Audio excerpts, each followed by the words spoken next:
सभी साथी उस्मान कुरैशी का सलाम कबूल करें।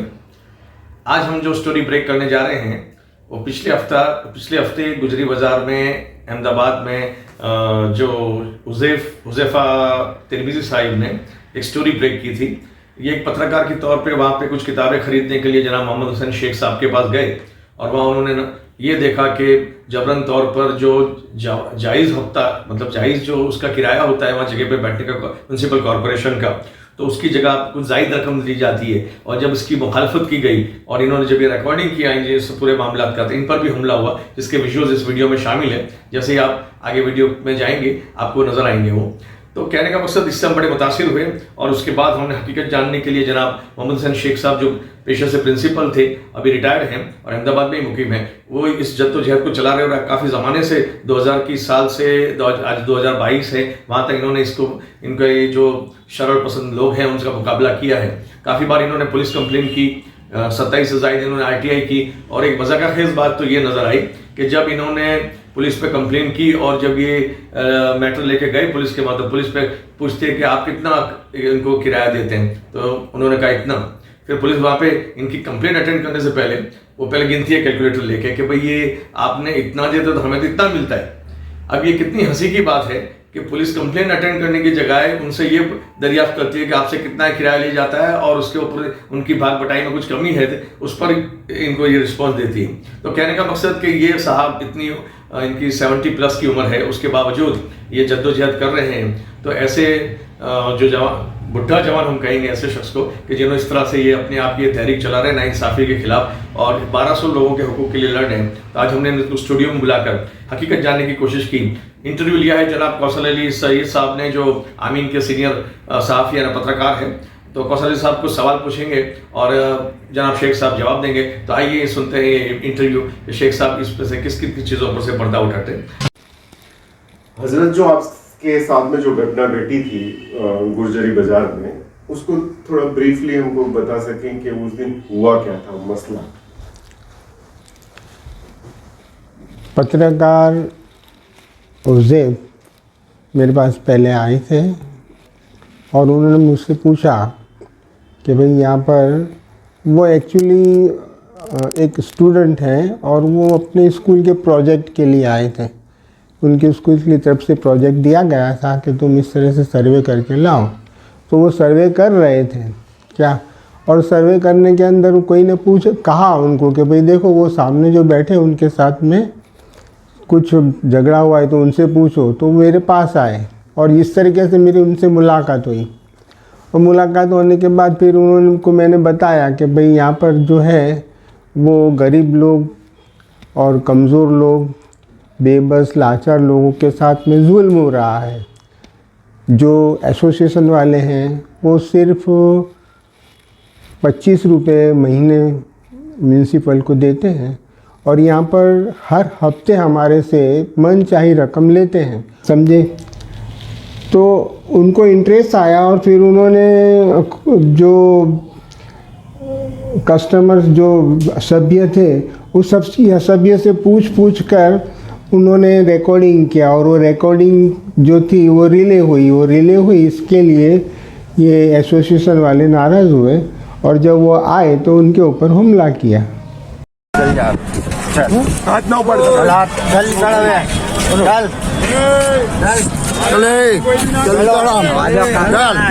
चलो अब भीड़ ना करो। ये क्या नाटक लगाई, ये क्या है, ये बहुत हो गया तेरा, बहुत हो गया।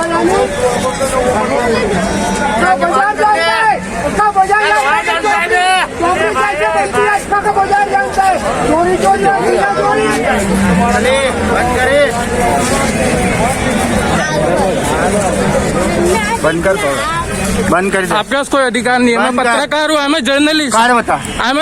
बता कितने दिनों से कितने साल से ये हफ्ता मींस एसोसिएशन के कुछ सो कॉल्ड क्रिमिनल्स आप वहां पर लोगों पे रौब जमाते हैं और हफ्ता वसूल करते हैं? कितने स्लम डॉग हैं वहां पर?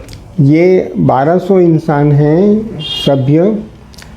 2004 के अंदर सिर्फ 2 रुपये थे, बगैर लाइसेंस वालों के 4 रुपये। उसके बाद में फिर बढ़ते बढ़ते बढ़ते बढ़ते जब ये नया प्रोजेक्ट तैयार हुआ तो ज़रा रौनक बढ़ गई। रौनक बढ़ने से कुछ लोग रिवर फ्रंट देखने आने लगे, फिर बाज़ार में आने लगे, तो कुछ अच्छा होने लगा। और उसके हिसाब से रिवर फ्रंट का जो गुजरी बाज़ार था वो थोड़ा लाइट में आया, इसलिए लोग जो है वो उसमें शामिल होने लगे, समझे। अब उसमें कुछ ऐसे लोग भी शामिल हुए कि जिन्होंने कभी गुजरी बाज़ार में पग भी नहीं रखा, ऐसे लोग भी शामिल हुए। उन्होंने किसी भी तरह से अपना नाम दर्ज करवा दिया अंदर, समझे, लेकिन कभी वो गुजरी बाज़ार में आए ही नहीं। नहीं, आप इतने सालों से वहाँ काम कर रहे हैं, क्या आपने ये हफ्ता खोर करने वाले क्रिमिनल्स को कभी हफ्ता दिया था? मैंने सबसे पहले जब ये मेंबरशिप ली उसी वक्त मैंने इनका एतराज़ किया था कि ये तुम गलत करते हो। आज तुमने मेरे पास से 51 रुपये लिए और ऊपर जो पैसे लिए वो तो उसका तो कोई हिसाब है नहीं, वो हराम है आपके लिए, मेरे लिए देना हराम है, तुम्हारे लिए लेना हराम है। उसी दिन से मेरे यानी इन लोगों के साथ में ये बाद में इख्तिलाफ पैदा हुआ था। कौन से साल की बात है ये? ये जब मैं मेंबर बना तकरीबन 2000 के आसपास। 2000 के आसपास जी। 51 रुपए की रिसिप्ट से आपको? हाँ, और वो लोग ऊपर के पैसे ले लेते थे। आज भी इस तरह से उन लोगों ने वही तरीका रखा है, 51 की रिसिप्ट देने की और चौपड़ी बनानी है तो लाओ पैसे, समझे। अब बढ़ते बढ़ते बढ़ते बढ़ते वो रकम 70,000 तक पहुंची। मेरे पड़ोसी ने 70,000 रुपये जब दिए तब मैंने उनको बोला कि भाई ये तुम 70,000 रुपये लेते हो तो ये लोग देंगे, दूसरे लोग थोड़ी दे पाएंगे। बोले प्रूफ किधर है? अहमद शाह गुजरी एसोसिएशन, उसका प्रेसिडेंट कौन है? उनका प्रेसिडेंट है नफीस अहमद अल्लाह वाला। और जनरल सेक्रेटरी? शंकर लाल छोगालाल जैन। हाँ, तो जो अभी 2 दिन पहले जो मामला बना था उसमें से कौन लोग थे जो एग्रेसिवली आपको साथ में उज्जत कर रहे थे, और वो जो उजैफ है पत्रकार के साथ उज्जत कर रहे थे, कौन कौन लोग थे उसमें? सबसे पहले तो रमज़ानी भाई ने आके कहा कि तुमको ऑफिस में बुलाते हैं, चलो। मैंने बोला मैं नहीं आ सकता, मेरा कारोबार छोड़कर। और उजैफ मेरे पास खड़े थे। मैंने क्या, ऐसा करो उनको यहाँ बुला लो। तो वो इतनी देर में तो स्कूटर लेके आए और मेरे बोले क्या होता है ये सब? मैंने क्या होता है? और उजैफ को देखा तो वो वीडियोग्राफी कर रहे थे, तो उनके ऊपर एकदम से उन्होंने हमला किया। और जो आपसे धक्का-मुक्की कर रहे थे वो कौन कौन लोग थे? President, general secretary? उसमें जनरल सेक्रेटरी तो नहीं थे, लेकिन ये जो उनके एक लड़के थे तौफीक, वो थे, एक रमज़ानी थे, और दूसरे जो इनके ऑफिस के जो है वो लोग सब थे।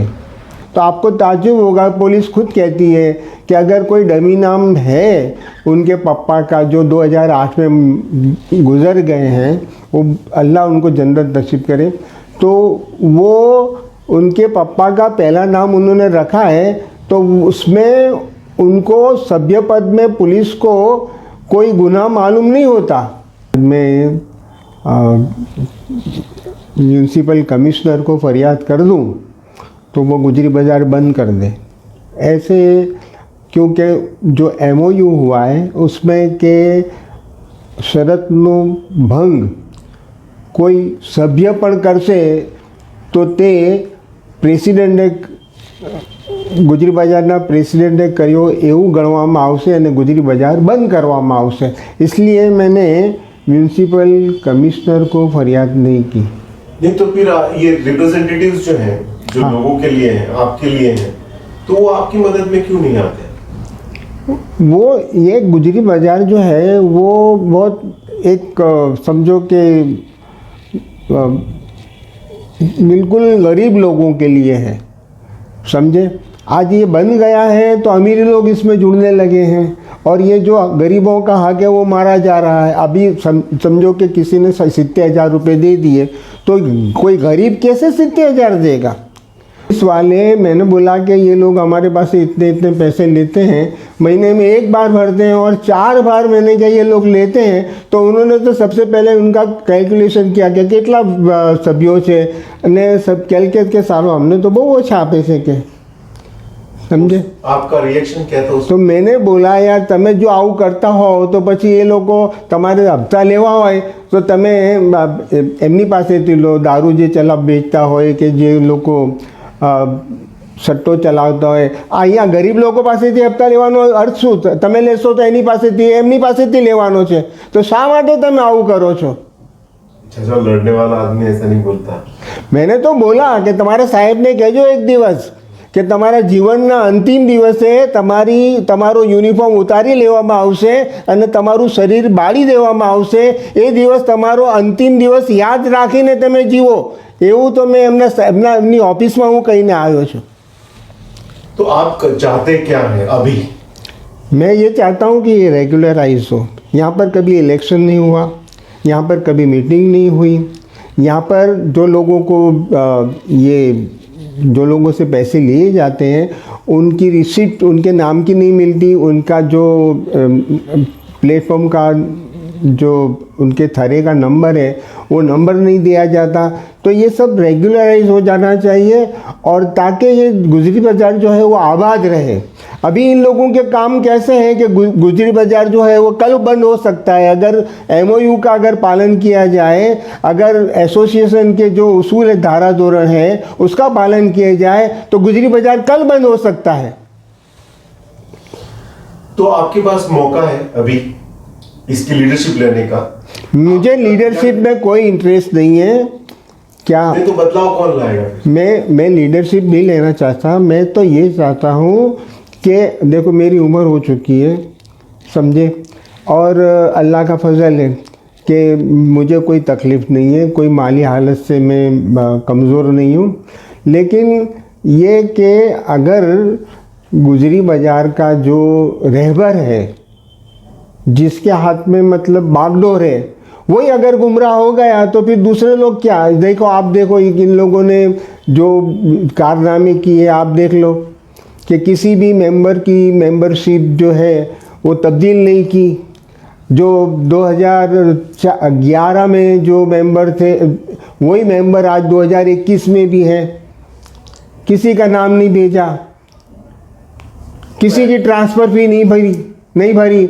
अगर ये मुद्दा म्यूनसिपल कमिश्नर के सामने आएगा तो वो फॉरन एक्शन लेगा कि તમે MOU નો ભંગ करेलो છે એટલે અમે गुजरी बाजार बंद करिए છીએ। तो ऐसे लोगों तो सलाखों के पीछे होने चाहिए, चौकस होने चाहिए। क्यों नहीं इन